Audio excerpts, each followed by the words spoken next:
Cordial saludo, mi nombre es Juan Antonio Quincerena y en esta ocasión vamos a hablar sobre el ciclo de Krebs y su integración con la fosforilación oxidativa.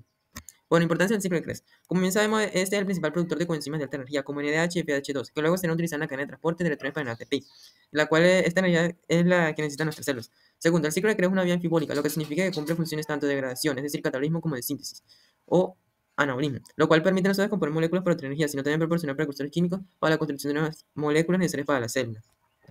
Reacciones del ciclo de Krebs.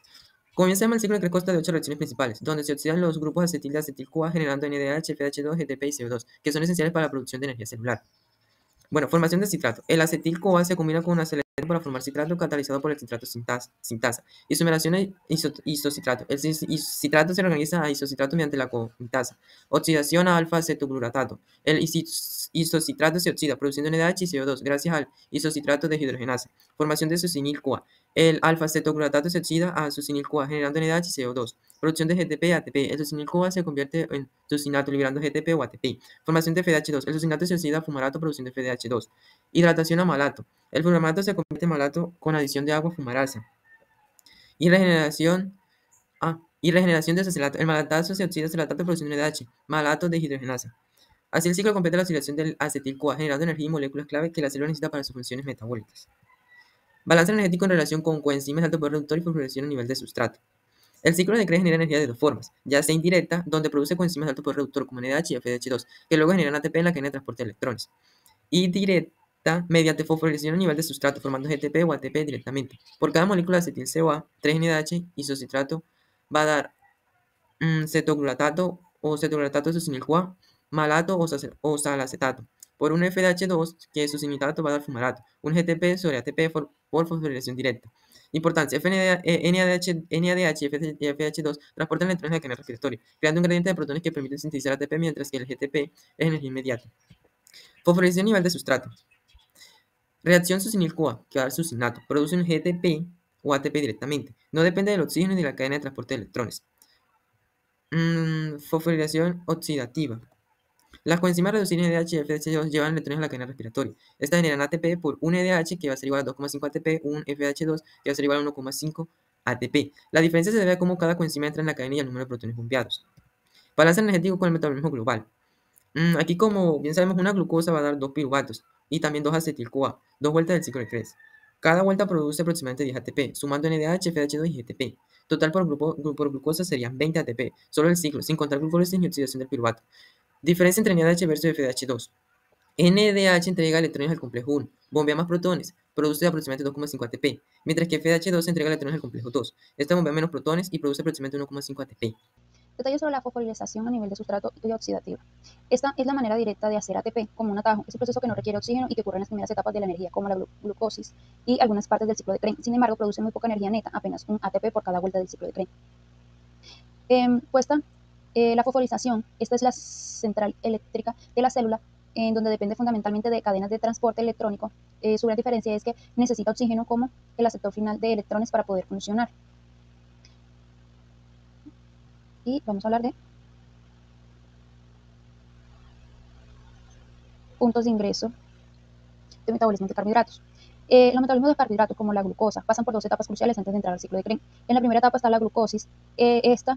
En la glucosa, una molécula de carbono, de 6 carbonos, se rompe para generar 2 moléculas de pirutato, o sea, de 3 carbonos cada una.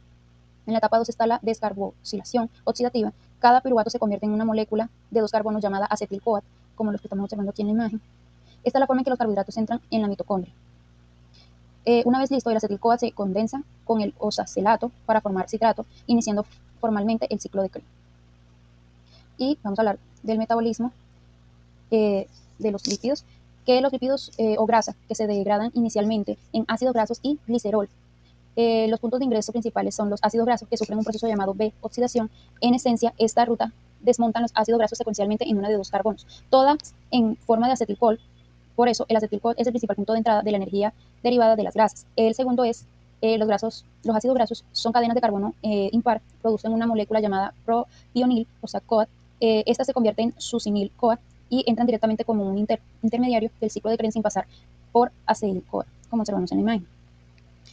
Vamos a hablar de metabolismo de proteínas. Las proteínas se hidrolizan en sus bloques constructores, los aminoácidos, a diferencia versatilidad de entrada, a diferencia de los carbohidratos y lípidos que se enfocan en acetil-CoA.